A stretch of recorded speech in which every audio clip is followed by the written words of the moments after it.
সমতল ভূমিতে কমলা হবে কি হবে না এমন দুশ্চিন্তা ও এক প্রকার চ্যালেঞ্জ থেকেই কমলা চাষ শুরু করেছিলেন উদ্যোক্তা মিঠু। প্রথম দিকে আত্মীয় স্বজন ও এলাকাবাসী তার কমলা চাষ নিয়ে হাসি ঠাট্টা করলেও বর্তমানে তার সফলতা দেখে খুশি হচ্ছেন।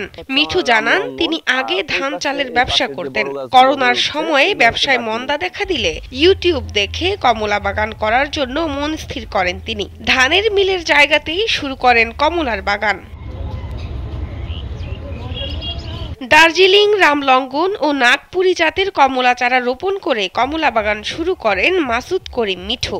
১.৫ বছরের মাথায় প্রতিটি গাছে কমলা ধরতে শুরু করে।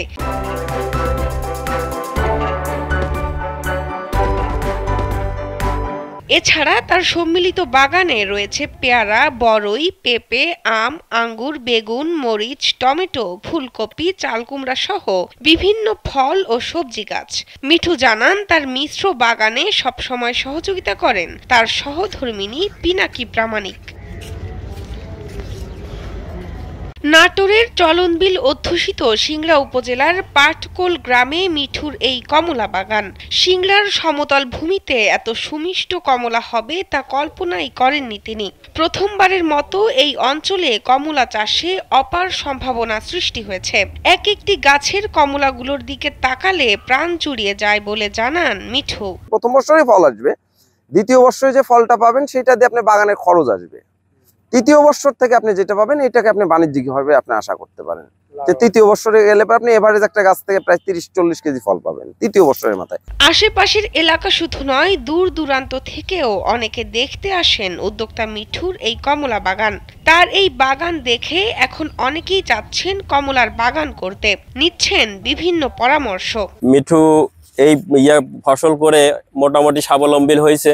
আমারও ইচ্ছা আছে, যেটুকুই মানে কর্মব্যস্ততার মধ্যে সময় পাই সেই সময়ের মধ্যে যদি আমার সাধ্য হয় তাহলে আমি কিছু বাগান করার চিন্তা ভাবনা আছে। এসে দেখলাম সত্যি অনেক সুন্দর, মনোমুগ্ধকর, আর সবথেকে বেশি ইম্পর্টেন্ট যেটা, যেখান থেকে আমরা ন্যাচারাল খাবারটা পাবো, আর এটা ফরমালিন ছাড়া। সিংড়া উপজেলা কৃষি কর্মকর্তা কৃষিবিদ মোহাম্মদ খন্দকার ফরিদ জানান, পাহাড়ি ফল কমলা সিংড়া উপজেলায় বাণিজ্যিকভাবে চাষাবাদ শুরু করেছেন মিঠু। পরিকল্পিত উদ্যোগে চাষাবাদ করা গেলে কমলাও হতে পারে সমতলের চাষিদের অন্যতম লাভজনক একটি ফল।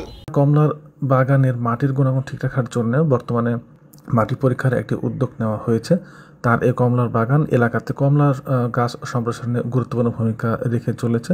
এই ব্যাপারে কৃষি বিভাগ সার্বক্ষণিক তাদের পাশে রয়েছে এবং বিভিন্ন ধরনের সহযোগিতা ও পরামর্শ দিয়ে যাচ্ছে। মিঠু বলছেন, কৃষি অফিসের সহায়তা নিয়ে দেশের যে কোনো জায়গায় সফল কমলা বাগান করা সম্ভব বলে তিনি মনে করেন। ফলন, স্বাদ সবকিছু মিলাই রোগ প্রতিরোধ ক্ষমতা। শাহনাজ পারভিন, কালবেলা।